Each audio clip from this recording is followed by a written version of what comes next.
চলছে চলবে চলছে চলবে লড়াই চলছে চলবে। আরে পুজো আসে পুজো যায়, ভোট আসে ভোট যায়। আরে লড়াই লড়াই লড়াই চাই, লড়াই করে বাঁচতে চাই। আরে লড়াই লড়াই লড়াই চাই, লড়াই লড়াই লড়াই চাই, লড়াই লড়াই লড়াই চাই।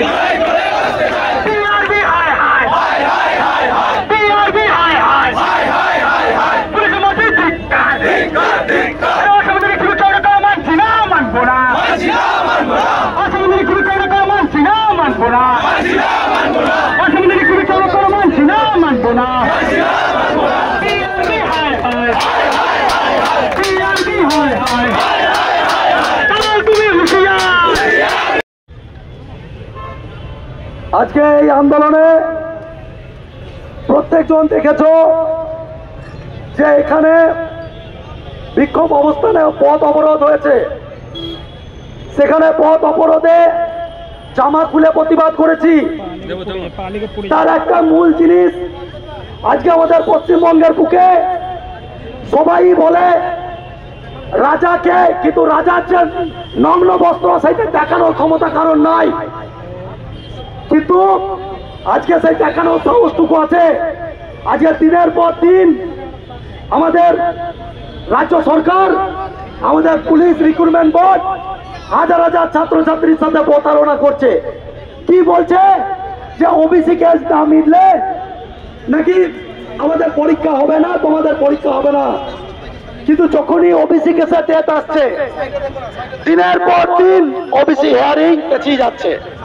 এর আগেও দেখেছো দুদিন পেছিয়ে গেছে, তারপরে আবার এই মিটলো, আবার পেছিয়ে গেল, এই মিটলো, আবারও পেছিয়ে গেল। বারে বারে আমরা দেখেছি অভয়া কাণ্ডের সময় সুপ্রিম কোর্টে খুব কম করে হলেও 21টা সামথিং উকিল মোতায়েন করা হয়েছিল, কিন্তু আমাদের পুলিশ রিক্রুটমেন্ট যখন পরীক্ষার ওবিসি কেসের হিয়ারিং আছে তখন রাজ্য তরফ থেকে একটা উকিলও থাকে না। দিনের পর দিন অবহেলাতে পেছিয়ে যাচ্ছে। তার সাথে সাথে তোমরা মুখ বুঝাছো, কিন্তু তার সাথে সাথে তোমাদের জীবনটাও পেছনে যাচ্ছে। কি লাভ যদি বেকার হয়ে থাকো? আমি ছাত্রছাত্রীকে একটা কথাই বলছি যে আজকে যদি এই বেকারত্ব থেকে থাকে তাহলে কি লাভ? আজকে দিনের পর দিন পুলিশ রিক্রুটমেন্ট বোর্ড মিথ্যা ডেপুটেশন যতবার ছাত্রছাত্রী যাচ্ছে একটা কথাই বলছে যে চলো ভাই তোমাদের পরীক্ষা আমাদের পুলিশ আমাদের বোর্ডকে যেদিন বলবে সেদিন আমাদের পুলিশ পরীক্ষা হবে, ওবিসি কেস মিটবে তবে পরীক্ষা হবে। কিন্তু তোমাদেরকে বলছি ওবিসির এই মিথ্যা প্রতিশ্রুতি এটা সম্পূর্ণ। একজন শিক্ষক হিসাবে কোন রাজনীতির রং নিয়ে এখানে আসেনি, কিন্তু তারপরেও বলছে এখানে যে ওবিসি কেসের যদি সত্যি সত্যি যদি ওবিসিটা যদি জটিলতার কারণ হতো তাহলে একই জায়গায় আমাদের পরীক্ষা নিতে অপারগ। তো এখানে যতক্ষণ পরীক্ষার ডেট না দেবে ততক্ষণ আমরা থাকবো তো? কিরে কিরে লাস্টের দিক থেকে আমাদের পরীক্ষার ডেট চাইতো, আমাদের রিক্রুটমেন্ট চাইতো, আমাদের স্বচ্ছভাবে রিক্রুটমেন্ট চাইতো। বিআরবি তোমায় জানাই দিক দিক ধিক্কার, আরে মুখ্যমন্ত্রী তোমায় জানাই দিক দিক ধিক্কার, আরে পুলিশ মন্ত্রী তোমায় জানাই দিক দিক ধিক্কার। যত দিন যাচ্ছে সামান্য, আমি সেদিনকে কাটোয়ার কার্তিক পুজোতে গেছিলাম, দেখছি সিভিকদেরকে র্যাপিড টেস্ট দিয়েছে। কেন কনস্টেবল কি সবার নাই? কেন র্যাপিড টেস্ট দেওয়া হবে তাদেরকে? আজকে একটা সিভিক কি জানে?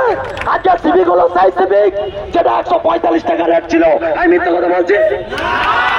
এখানে পার্টি থেকে যে যেমন পেরেছে চার পায়ে ধরে এই সিভিক নিয়োগ হয়েছে, বলছি কিনা?